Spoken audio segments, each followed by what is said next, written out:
पिछले चैप्टर में हमने देखा कि कैसे हमारा हीरो लुई पास्ट में वापस आ चुका है। अब सीन शुरू होता है जहां लुई खड़ा होता है और एक ड्रॉवर में से एक रहस्यमयी टोकन निकालता है। वो अपनी पहली धोखेबाज रानी चूलिंग से पूछता है, इसे ध्यान से देखो, ये क्या है? चूलिंग हिचकिचाते हुए कहती है, ये ये मेरा लाइफ टैबलेट है। अगले ही पल लुई उस टैबलेट को उसकी आंखों के सामने जलाकर राख कर देता है और दो टूक शब्दों में कहता है, ये लो, आज से हमारा कॉन्ट्रैक्ट खत्म। अब तुम आजाद हो। जब चाहो अपने चूस वार्ड मैनर वापस जा सकती हो। चूलिंग हैरान तो थी, पर उसका घमंड अब भी सातवें आसमान पर था। वो तंज कसते हुए पूछती है, लुई, तुम्हारे पास 9 जिंदगियां थी, फिर भी तुमने पहली लाइफ में ही खुद को सेल्फ डिस्ट्रक्ट करने का क्यों सोचा? पर लुई अब उससे कोई रिश्ता नहीं रखना चाहता था। वो गुस्से में चिल्लाता है, अपने काम से काम रख और दफा हो जाए यहां से। चूलिंग वहां से पैर पटकती हुई निकल जाती है और मन ही मन बुदबुदाती है, ठीक है, क्योंकि हम सब रीबॉर्न हो चुके हैं, तो मैं कसम खाती हूं कि तुझे बहुत ही घिनौना अंत दूंगी।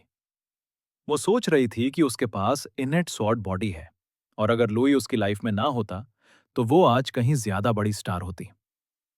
बाहर निकलते ही वो इमोशनल होकर कहती है, फादर, मदर, ब्रदर, आपकी बेटी वापस आ रही है। पीछे से लुई उसे जाते हुए देखता है और एक शैतानी मुस्कान के साथ कहता है, एक कमीना बाप, एक बेशरम मां और एक घटिया भाई, और ये बेचारी लड़की। एक बार जब तू वापस जाएगी तब तुझे समझ आएगा कि असली शैतान की गुफा किसे कहते हैं। इस जिंदगी में मैं इन 8 औरतों की जंजीरों को खुद को रोकने नहीं दूंगा और इनसे भी ऊंचे रेल में पहुंच कर दिखाऊंगा। तभी अचानक एक जोरदार धमाका होता है। एक लंबी टांग सीधा दरवाजा तोड़कर लुई पर हमला करती है। लुई के दिमाग में तुरंत एक नाम कौंधता है, फेरी रेड सिल्क। पर अभी इस जिंदगी में उसका नाम यू हंगलिंग है।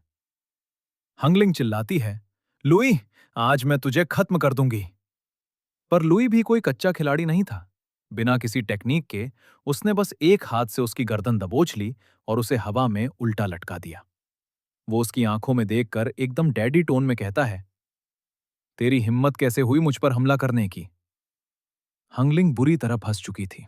वो हकलाते हुए कहती है, तू ये क्या कर रहा है?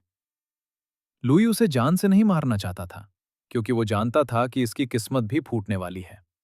वो कहता है, आज तू अपने हाथों से मेरा यह दरवाजा फिक्स करेगी, वरना मैं तेरी गर्दन मरोड़ दूंगा।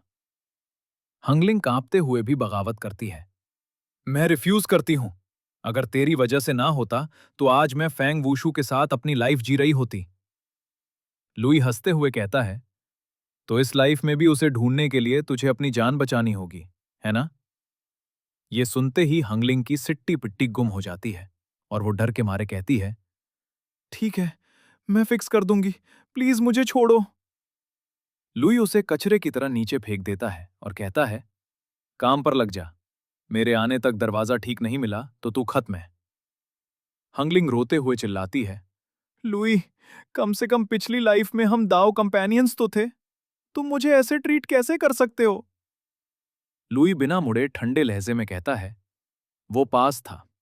इस जिंदगी में हम एक दूसरे के लिए कुछ भी नहीं है। सीन बदलता है और हम एक खूबसूरत गार्डन में पहुंचते हैं, जहां एक अप्सरा जैसी दिखने वाली बाई कोलांग पौधों का ध्यान रख रही है। लुई उसे देखते ही मास्टर कहकर ग्रीट करता है, पर बाई कोलांग उसे देखकर चौंक जाती है। तुम्हारे पास अब सिर्फ एक ही जिंदगी क्यों बची है? लुई बहाना बनाते हुए कहता है, मास्टर, आपके इस चेले में थोड़ी अकल कम है। ब्रेक थ्रू करने के चक्कर में मैंने अपनी 9 जिंदगियों को एक में ही मिला दिया। बाई कोलांग गुस्से में कहती है, मैंने केओस पॉइजन को रोकने का तरीका ढूंढ लिया है। पास्ट में जो हुआ उसे एक बुरा सपना समझकर भूल जाओ। अगर दोबारा ऐसे गंदे ख्याल तुम्हारे दिमाग में आए तो मैं तुम्हें इस सेक्ट से निकाल फेंकूंगी। लुई सिर झुकाकर कहता है, मैं आपकी बात याद रखूंगा। पर वो मन ही मन हंस रहा था, क्योंकि उसे पता था कि बाई कोलांग को बचाने के लिए उसने खुद वो जहर अपने अंदर लिया था। तभी वो तियान एम्प्रेस बन पाई थी। लुई एक पहाड़ी पर बैठता है और देखता है कि उसका कल्टीवेशन बेस गिरकर ची कंडेंसेशन रेल्म के 5वें स्टेज पर आ गया है। वो अपने पुराने साथी को आवाज देता है, पुराने दोस्त, क्या तुम अब भी मेरे साथ हो?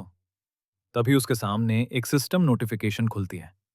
Culturation, reduction, enlightenment. एक रोबोटिक आवाज आती है। मैं यही हूं होस्ट, आपको क्या चाहिए?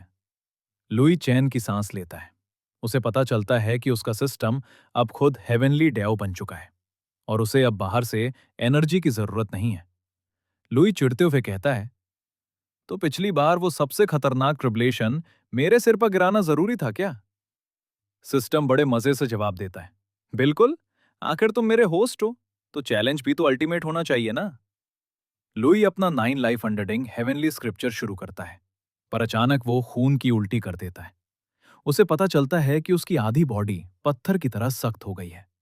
सिस्टम डिटेक्ट करता है कि उसके अंदर सेलेस्टियल रिजिडिटी पॉइजन है। लुई समझ जाता है कि ये उन 8 औरतों की एक और इंश्योरेंस पॉलिसी थी, ताकि वो दोबारा कभी पीक पर ना पहुंच सके। पर लुई के पास एक मास्टर प्लान था। उसे ओरिजिन कोर रिलम पर ब्रेक थ्रू करना होगा। उधर चूलिंग अपने घर चू स्वॉर्ड मैनर पहुंचती है। वो बहुत इमोशनल थी, पर जैसे ही वो दरवाजे पर पहुंचती है, गार्ड उसे रोक देता है और चिल्लाता है, ए भिखारी, यहां से दफा हो जा, ये कचरे के लिए जगह नहीं है। चूलिंग हैरान रह जाती है। मैं भिखारी नहीं, इस घर की बड़ी बेटी चूलिंग हूं। गार्ड तलवार निकाल लेता है और उसे पहचानने से इनकार कर देता है। असल में गार्ड उसे बचाना चाहता था, क्योंकि उसे पता था कि अंदर क्या होने वाला है। पर चूलिंग जिद करके अंदर चली जाती है। जैसे ही वो अपने प्यारे माता पिता के गले लगकर रोती है, पीछे से उसका बड़ा भाई चू सैफई आता है। उसे देखकर भाई रोने लगता है, पर मन ही मन वो खुश था और सोच रहा था, शुक्र है मेरी एस्केप गोट वापस आ गई, अब इसकी जगह मैं बच जाऊंगा। सीन वापस लुई पर आता है। उसे पता चलता है कि ओरिजिन कोर पर पहुंचने के लिए उसे परफेक्ट रिटर्न टू ओरिजिन पिल चाहिए। उसे याद आता है कि उसने पास्ट में ऐसी एक पिल हंगलिंग को गिफ्ट की थी। तभी आसमान में एक शाही क्रेन आती है और घोषणा करती है कि हंगलिंग ने कल्टीवेशन के सारे रिकॉर्ड तोड़ दिए हैं और उसे इनाम में रिटर्न टू ओरिजिन पिल्स और डिवाइन एबिलिटीज दी जा रही हैं। लुई अपनी जगह से छलांग लगाता है और कहता है, एक फ्यूचर एम्प्रेस से यही उम्मीद थी, पर मैं उससे अब भी 2 दिन आगे हूं।